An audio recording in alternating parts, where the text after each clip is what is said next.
আজকে যাচ্ছি মেঘনা নদীর পাড়ে।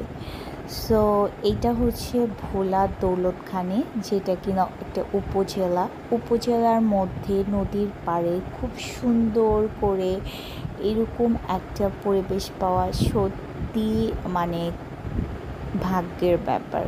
সো আজকে আমরা যাচ্ছি ভোলা দৌলতখান, আর হচ্ছে ভোলা মানেই মেঘনা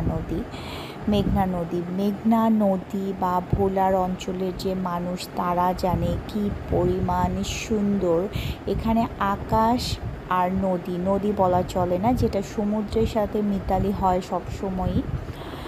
তো মনে হয় আকাশ আর এই সমুদ্র বা মেঘনা নদী, যার সাথে সমুদ্রের মিতালি খুব কাছে, এটা নিজ চোখে না দেখলে বিশ্বাস করার মতো না। আমার মনে হচ্ছিল যে আমরা একটা মিনি কক্সবাজারে এসেছি। এত বাতাস, আমি এর আগেও কক্সবাজার গিয়েছি। আমার কাছে মনে হয় কক্সবাজারের যে একটা ফিলিংস বাতাসের, সো মেঘনা নদীর বাতাস গায়ে লাগার সাথে সাথে আপনার সব ডিপ্রেশন, মনের কষ্ট, দুঃখ দূর হয়ে যাবে। জাস্ট ভরা নদীতে কি পরিমাণ ঢেউ ছিল, যেটা সমুদ্রের চেয়ে কম কিছু না।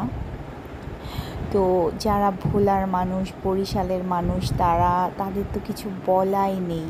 এই নদীর টানে বারবার মেঘনার সৌন্দর্যের কাছে যে কোনো পৃথিবীর কিছু হার মানাবে।